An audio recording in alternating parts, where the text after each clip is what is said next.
नमस्कार। जो हमारे चैनल को रेगुलर फॉलो कर रहे हैं वो निश्चित रूप से जानते हैं कि जब हम किसी मुद्दे पर चर्चा करते हैं तो उसका संदर्भ पिछले वीडियो में भी आपको कहीं ना कहीं जरूर मिलता है। अभी 2 दिन पहले मैंने एक वीडियो बनाया था और उसमें मैंने बताया था कि हेमंत बिस्वा शर्मा जो असम के मुख्यमंत्री हैं, उन्होंने किस तरीके से वामपंथी इकोसिस्टम के खिलाफ अपनी मुहिम शुरू की है। दरअसल सब लोग जानते हैं कि बांग्लादेशी घुसपैठियों, बंगला भाषी जो मुसलमान अवैध रूप से पश्चिम बंगाल से और दूसरे राज्यों से या कहीं विशेष रूप से बांग्लादेश से आकर यहाँ पर रहने लगे हैं, उन सब को वहाँ से निकाले जाने की जो अवैध घुसपैठिए जिन्हें कहा जाता है, उसकी जो मुहिम वहाँ पर चल रही है पिछले कुछ महीनों से, उसे लेकर वामपंथी इकोसिस्टम पूरा हिला हुआ था। इस पूरे वामपंथी इकोसिस्टम ने हेमंत बिस्वा शर्मा को अपने टारगेट पर ले लिया था।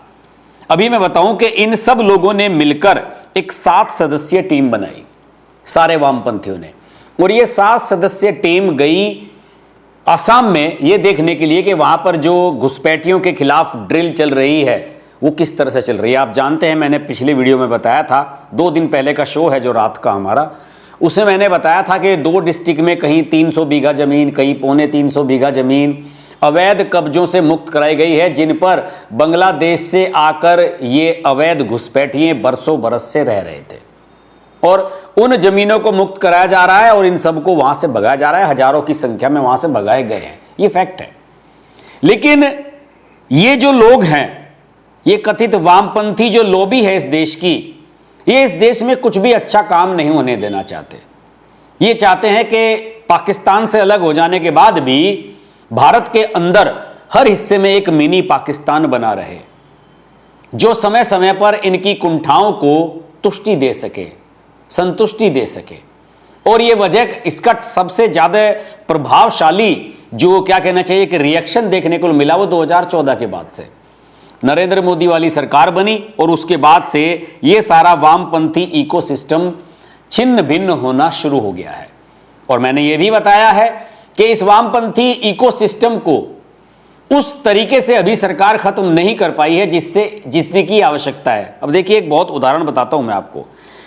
खबरें किस तरह से प्लांट की जाती हैं और खबरें किस तरीके से दबाई जाती हैं।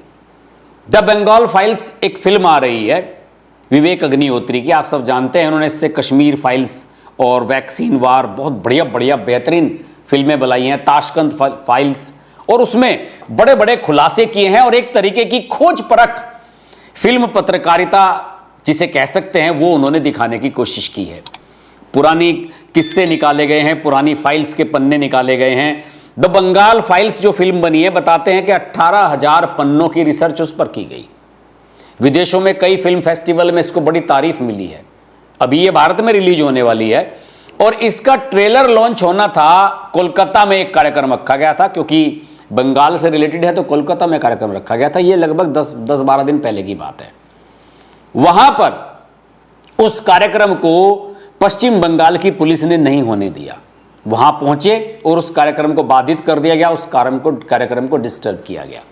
विवेक अग्निहोत्री की वो बाइट्स आप सोशल मीडिया पर देख सकते हैं जो उन्होंने मीडिया को दी और ये बताया कि हमारा लॉन्चिंग का जो प्रोग्राम था, ट्रेलर लॉन्च होना था द बंगाल फाइल्स का, उसको नहीं होने दिया गया। तो अगले दिन अखबारों में पता है कैसे खबर छपी? खबर इस तरह से छपी कि फिल्म मेकर का दावा, उनका ट्रेलर लॉन्च नहीं होने दिया गया। अगर इसका उल्टा होता, अगर कोई ऐसी फिल्म होती जिसमें किसी अन्य धर्म के बारे में या किसी गैर हिंदू जितने भी धर्म हैं उनके बारे में कोई इस तरह की टीका टिप्पणी होती या वो उस मुद्दे पर आधारित फिल्म होती, तो उसमें कहा जाता कि द बंगाल फाइल्स का ट्रेलर लॉन्च रोका गया। लेकिन यहां पर कहा गया है कि फिल्म निर्माता का दावा। दोनों बातों में फर्क समझने की कोशिश कीजिए।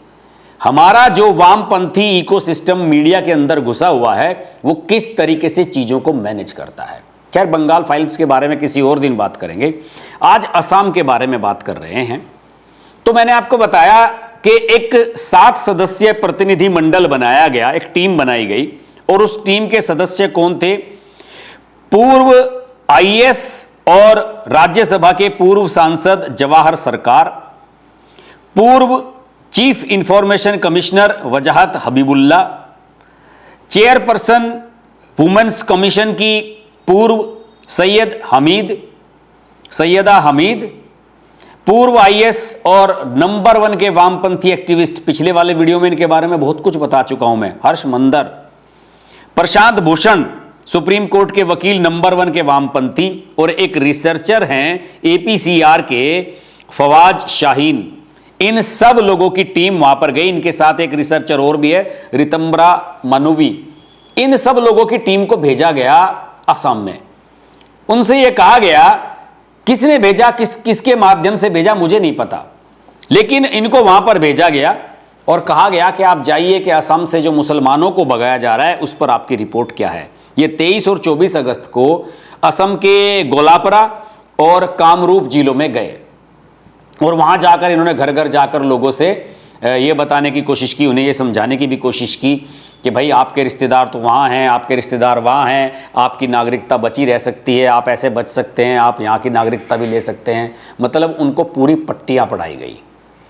और इन लोगों का ये दावा है कि 3,300 परिवारों को, जिन्हें मियाँ मुस्लिम कहा जाता है, यानी कि जो बंगाली भाषी मुसलमान हैं, जो बांग्लादेश से आए हुए हैं, उनको यहाँ से विस्थापित किया गया है, बाहर भेजा गया है।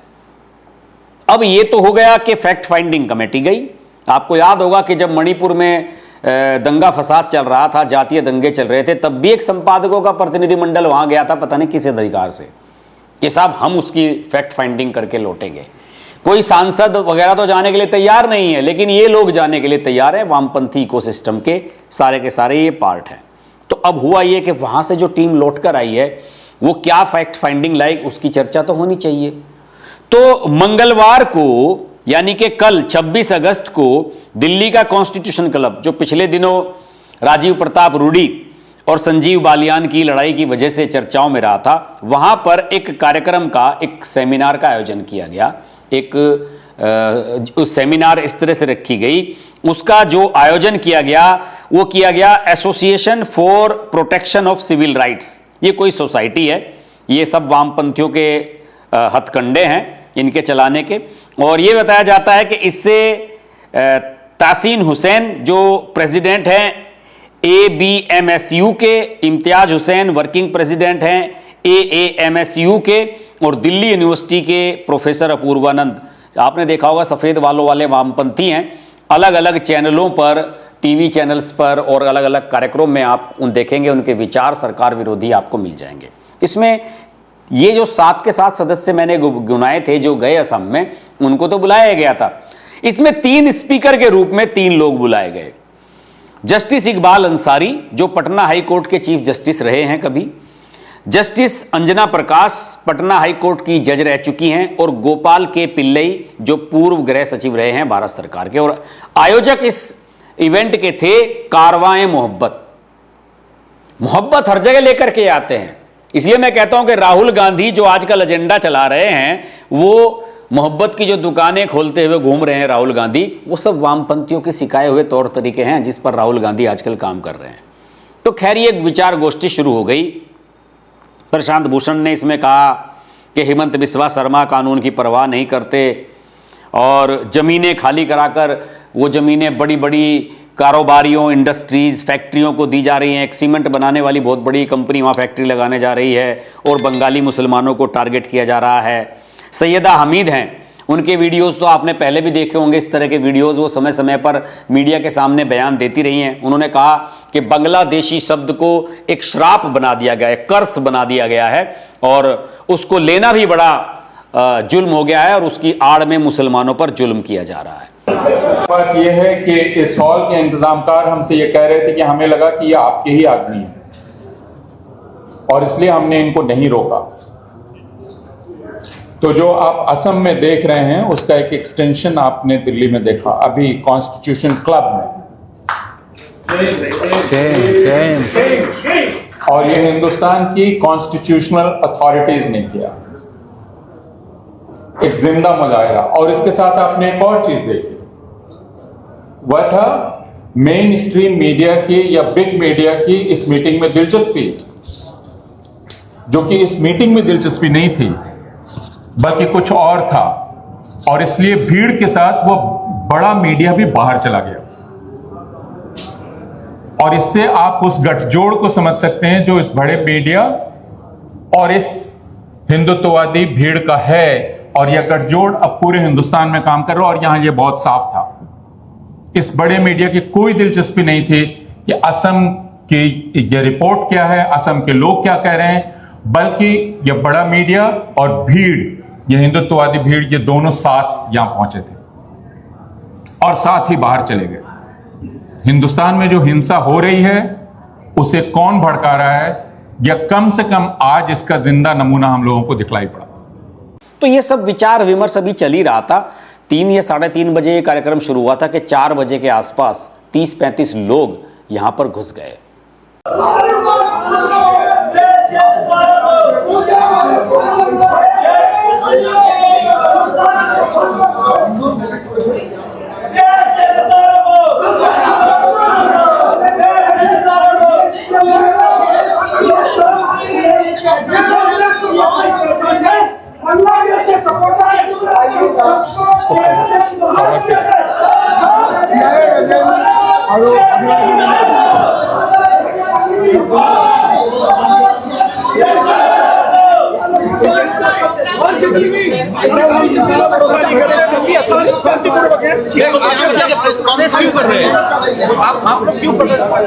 हम प्रोटेस्ट कर रहे हैं। हो रहा है असम का मुसलमान खुश है, ये बांग्लादेशी मुसलमान एक बार जाना चाहिए। ये भारत का मुसलमान का हक खा रही है। आप कहाँ से हैं? मैं मुजफ्फरनगर से प्रधान हूँ और डॉक्टर हिमंता बिस्वा शर्मा अच्छा काम कर रहे हैं। मेरा नाम चौधरी परवेज बालियान है, मैं प्रधान हूँ मुजफ्फरनगर से। और जो देश के अंदर बांग्लादेशियों पे और रोहिंग्याओं पे कार्रवाई हो रही है, हम उसका समर्थन करते हैं। ये लोग बहुत आतंक मचा रहे हैं और ये आतंकवादियों का साथ दे रहे हैं। ये लोग देश को तोड़ रहे हैं। मेरा नाम चौधरी परवेज बालियान है।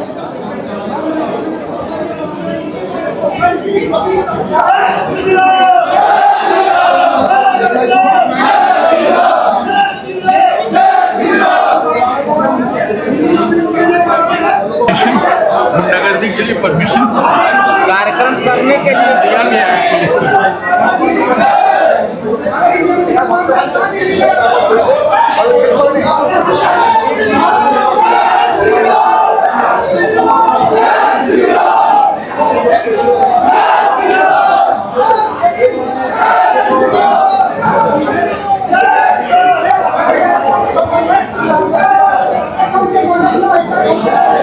उन्होंने जबरदस्त हंगामा किया। टोपी पहने हुए थे, ऐसा लग रहा था कि मुसलमान हैं, लेकिन उनमें बहुत सारे हिंदू थे। वो ज़्यादातर हिंदू संगठनों के थे। कुछ बताया जाता है कि आरएसएस का भी एक आध कार्यकर्ता था और वेस्ट यूपी का मुजफ्फरनगर जिला है, एक आध कार्यकर्ता वहां से भी पहुंचा हुआ था। इन सब लोगों ने वहां हंगामा किया और उस कार्यक्रम को पूरी तरीके से बाधित किया। इनके हाथों में प्ले कार्ड्स थे और 15-20 मिनट तक इन्होंने कार्यक्रम नहीं चलने दिया गया। जय श्री राम, वंदे मातरम, घुसपैठियों देश छोड़ो, देश के गद्दारों को गोली मारो, असम की संस्कृति असम की शान, नहीं होने देंगे कोई नुकसान, और प्रशांत भूषण गद्दार है, बांग्लादेश का यार है, हेमंत दा की यही पुकार, घुसपैठियों का हो बहिष्कार, हेमंत जी का एक ही सपना, घुसपैठियों से मुक्त हो असम अपना। इस तरह के नारे उनके प्लेकार्ड्स पर लिखे हुए थे। अब हेमंत बिस्वा शर्मा का नाम लिखकर आ रहे हैं, ये भी एक बड़ी दिलचस्प कहानी है। आपको मैं बता दूं कि जब ये फैक्ट फाइंडिंग टीम असम में गई थी तो उस समय हेमंत बिस्वा शर्मा ने बाकायदा एक बाइट दी थी मीडिया को। वो मैंने पिछले वीडियो में दिखाई भी थी, आपको आज भी दिखा देते हैं। যোৱাকালিৰ পৰা অসমত অশান্তি বিয়পাবলৈ কেইজনমান বিশেষ ব্যক্তিয়ে গোটেই অসমখনত ভ্ৰমণ কৰি আছে। আমাৰ হৰ্ষ মণ্ডল আৰু প্ৰশান্ত ভূষণ তেওঁলোকে অসমৰ বিভিন্ন স্থানত গৈছে যোৱাকালিৰ পৰা। আৰু আন এটা গ্ৰুপ এই ধৰণৰ ব্যক্তিৰে আন এটা গ্ৰুপ জহার সিরকার আৰু ওয়াজেদ হবিবুল্লাহ, ফায়াজ শাহিন এই ধৰণৰ ব্যক্তিসকলে যোৱাকালিৰ পৰাও নামনি অসমৰ বিভিন্ন জিলাত ভ্ৰমণ কৰি আছে। इसमें हेमंत बिस्वा शर्मा ने साफ कहा था कि हर्षमंदर, प्रशांत भूषण, हबीबुल्ला, इनके जैसे कुछ लोग, मेरे पास खुफिया इंटेलिजेंस से रिपोर्ट आई है कि यहां आ रहे हैं और असम का माहौल खराब करने की कोशिश कर रहे हैं और हम इन पर बारीक नजर रख रहे हैं। और हेमंत बिस्वा शर्मा ने इन पर नजर दिल्ली तक रखी। कॉन्स्टिट्यूशन क्लब के इस प्रोग्राम के एडवर्टीजमेंट को खुद हेमंत बिस्वा शर्मा ने सोशल मीडिया पर ट्वीट किया था 2 दिन पहले। जो पोस्टर आप देख रहे हैं, इस पोस्टर को उन्होंने ट्वीट किया कि तुम कुछ भी कर लो, मैं पीछे नहीं हटने वाला। उन्होंने खुलेआम चैलेंज किया था इन वामपंथियों को कि तुम कितना भी नैरेटिव बना लो, कितना भी झूठ बोल लो, लेकिन जो मैं काम यहां पर कर रहा हूं उसे करके ही मानूंगा। आप सब जानते हैं कि हेमंत बिस्वा शर्मा बार बार ये कहते रहे हैं कि अगले 10-15 साल में असम की डेमोग्राफी को जिस तरह से चेंज किया गया है एक षड्यंत्र के तहत, ये एक मुस्लिम स्टेट बनने वाला है। आंकड़े बता रहे हैं 1991 की जनगणना में यहां मुसलमानों की संख्या 28% थी। 2001 की जनगणना में यानी कि 10 साल बाद 31% हो गई। 2011 की जनगणना में 34% हो गई। लगातार बढ़ रही है। और कुछ लोगों का यह भी दावा है कि 50% तक आबादी कई डिस्ट्रिक्ट में पहुंच चुकी है और कई डिस्ट्रिक्ट पूरी तरीके से मुस्लिम डिस्ट्रिक्ट बन चुके हैं असम के। हेमंत बिस्वा शर्मा ने कहा है कि साहब मेरे लिए तो अस्तित्व का सवाल है। असम की जो असली संस्कृति है, जो हिंदूवादी संस्कृति है यहाँ की, उसको नष्ट नहीं होने दूंगा, पूरे प्रयास करूंगा। और असम में अगले कुछ महीनों के बाद, आप जानते हैं अगले साल की शुरुआत में असम में विधानसभा चुनाव भी होने वाले हैं। तो ये पॉलिटिकल मुद्दा भी बन गया है, असम की अस्मिता का भी सवाल है। और ये जो घुसपैठियों का मुद्दा लेकर ये सारे वामपंथी इकोसिस्टम जो एक नेटवर्क बनाने की अपनी कोशिश कर रहे हैं और एक नैरेटिव चलाने की कोशिश कर रहे हैं, ये उसकी भी लड़ाई है। मुझे खुशी इस बात की है कि हेमंत बिस्वा शर्मा ने असम में बैठकर ये सब करके दिखाया। कॉन्स्टिट्यूशन क्लब में ऐसा नहीं था कि इस घटना से बहुत बड़ा कोई दंगा फसाद हुआ, लेकिन 15-20 लोग वहां घुसते हैं और उन्हें यह बताने की कोशिश करते हैं कि जो आप कह रहे हो सारा कुछ वही सही नहीं है। असम की जो असली जनता है, वहां के जो हिंदू हैं, वो चाहते हैं कि घुसपैठियों को यहां से भगाया जाए। आप उनकी भावनाओं को यहां कॉन्स्टिट्यूशन क्लब में बैठकर व्यक्त नहीं कर सकते। और ये हंगामा चला और उसके बाद ये लोग चले भी गए और कई वीडियो सोशल मीडिया पर इसके चलने भी शुरू हो गए। लेकिन दोस्तों, दुर्भाग्य की बात देखिए, सारे मीडिया ने इस खबर का बायकॉट किया। इंडियन एक्सप्रेस और कुछ अखबारों की वेबसाइट पर मुझे यह खबर दिखी, द प्रिंट ने यह खबर चलाई है। आज का जो अखबार हैं सारे जो सुबह के छपे हुए हैं, उनमें किसी में इस खबर की एक लाइन नहीं छपी है कि कॉन्स्टिट्यूशन क्लब में हिंदूवादी संगठनों ने इस तरीके से वामपंथियों के कार्यक्रम में हंगामा किया। इसलिए तो मैं कहता हूं कि इस कॉन्स्टिट्यूशन क्लब को भी वामपंथियों का अड्डा बना दिया गया है। निशिकांत दुबे सही कह रहे थे जब कॉन्स्टिट्यूशन क्लब का चुनाव हो रहा था राजीव प्रताप रूडी और संजीव बालियान का, उस समय निशिकांत दुबे ने कहा था कि यहां पर पूर्व आईएएस अफसर, पूर्व आईपीएस अफसर, पायलट, फलाना ढिमकाना, पूर्व अधिकारी, ये सब के सब लोग बैठते हैं, दारू पीते हैं और सारे के सारे बैठकर यहां पर देश विरोधी नैरेटिव को बनाते हैं। जबकि कॉन्स्टिट्यूशन क्लब का गठन सांसदों और पूर्व सांसदों के लिए किया गया था कि जिससे कि वो यहां पर बैठकर विचार विमर्श कर सकें और कुछ क्वालिटी टाइम स्पेंड कर सकें, एक दूसरे के साथ बातचीत कर सकें, स्पोर्ट्स एक्टिविटीज कर सकें, स्विमिंग कर सकें, खेल सकें, ये सब के लिए बनाया गया था। तो दोस्तों, हेमंत बिस्वा शर्मा की तारीफ इस बात के लिए की जानी चाहिए कि वे असम में बैठकर भी बहुत कुछ कर देते। आपको याद होगा पवन खेड़ा ने जब उल्टे सीधे बयान देने शुरू किए थे तो हेमंत बिस्वा शर्मा ने एयरपोर्ट से असम पुलिस भेजकर दिल्ली एयरपोर्ट पर पवन खेड़ा को गिरफ्तार करवा लिया था। तो दोस्तों, इस तरह के कार्यक्रमों को इसी प्रकार से कंडम किए जाने की आवश्यकता है। कुछ लोगों को हो सकता है कि मेरे ये जो बयान है वो ऐसे लगे कि वो थोड़ा सा अराजकतावादी हैं, लेकिन हकीकत बात यही है कि ये जो लोग बैठकर दिल्ली में ज्ञान देते हैं ना, इन्हें जमीनी हकीकत पता नहीं है। उन लोगों से पूछिए जिनकी बहू बेटियों के धर्म बदले गए और उनकी मुसलमानों के साथ शादी करा दी गई, बांग्लादेशियों के साथ। निशिकांत दुबे पार्लियामेंट में उठा चुके हैं मामला कि झारखंड में किस तरीके से डेमोग्राफी चेंज की गई है। आदिवासियों की बेटियों को मुसलमानों से ब्याया जा रहा है, उनका धर्म बदला जा रहा है। इन सब चीज़ों को कोई देखने के लिए तैयार ही नहीं है। और मुझे तो अफसोस इस बात का होता है कि हमारे तमाम यूट्यूबर्स और हमारे जो सोशल मीडिया पर इन्फ्लुएंसर्स हैं, वो भी इन खबरों को उस तरीके से जनता के सामने नहीं लाते हैं जिस तरीके से मैं इस वीडियो के माध्यम से ला रहा हूँ। कई लोग ये भी लिख सकते हैं कमेंट में कि हर्ष जी आपको तो बहुत बड़ा घमंड है। हाँ, इस बात का मुझे घमंड है कि मैं इस तरह की खबरों को उठाता हूं जिस तरह की खबरों को मेन स्ट्रीम मीडिया नेग्लेक्ट करता है।